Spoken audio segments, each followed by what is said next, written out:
And coming up to the stage is Adriana. Let's welcome Adriana.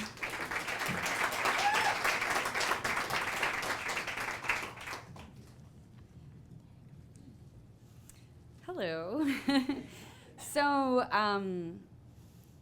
the location is Austin, Texas. It is 2 a.m. on a weekday, and my phone rings.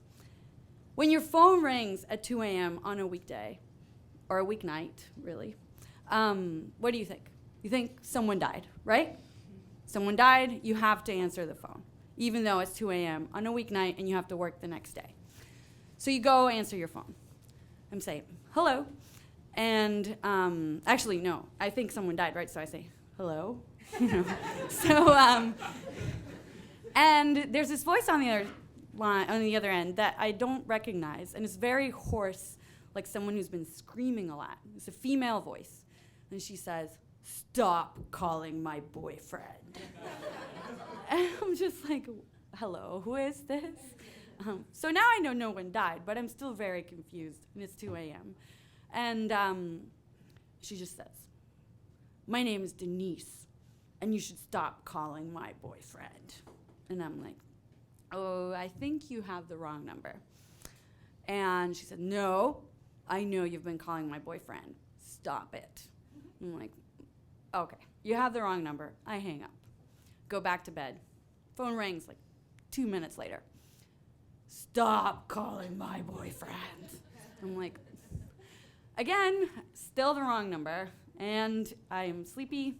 It is 2 in the morning. I'm going to bed. You have the wrong number. So I turn off my phone, which is what you should do at this moment, because you know no one died. And so the next day I'm walking to work, and I turn on my phone while I'm walking. It's a 10-minute walk. I have 14 messages. All of these messages, except for one, all of these messages say essentially the same thing. "My name is Denise. You're calling my boyfriend. Please stop calling my boyfriend." It's a very, very rough voice. She's been screaming. You know she's been screaming. The last message is from a guy. He says, "Hi, I'm Joe. I'm Denise's boyfriend. Please stop calling me." And then he pauses, and you know he's taking dictation. And he's like, "Oh yeah, and she is way hotter than you, and I don't like you, and please stop calling me." At this moment, I'm like, what is this? What am I in? I don't even know what's going on. I have to go to work, so I had to teach. I go teach. And after I get out of class, I had a student teaching assistant, and my phone rings again. And my teaching assistant is a guy, and I'm like, "Hey, there's this crazy girl who's been calling me all night. I don't know who she is. I don't know who her boyfriend is. But can you answer the phone? Maybe if there's a male voice, she'll really believe it's the wrong number." And he answers. He says it's the wrong number. He hangs up. I think it's okay. She does mellow out a little bit, but I get about 2 messages a day for the next couple of days. And I always ignore it when it's that number.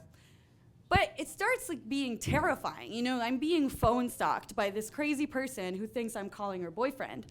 And so I start going through the list of all my male friends, and I'm like, maybe I'm calling someone who has a really jealous girlfriend. And I'm just like, well, but I don't have any friends named Joe whose girlfriends are named Denise, and so I'm drawing a blank here.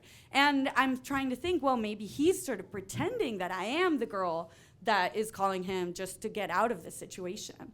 Anyway, at some point it gets bad enough that I call her back.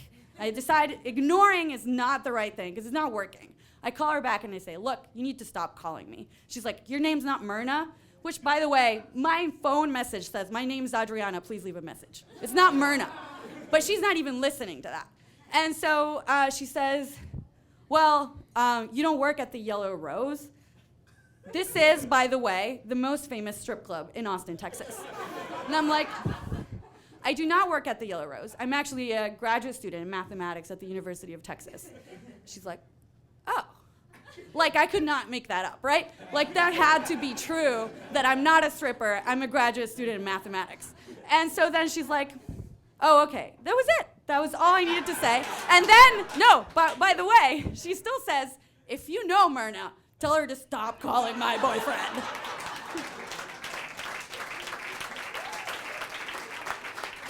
I like our ladies who stick up for themselves.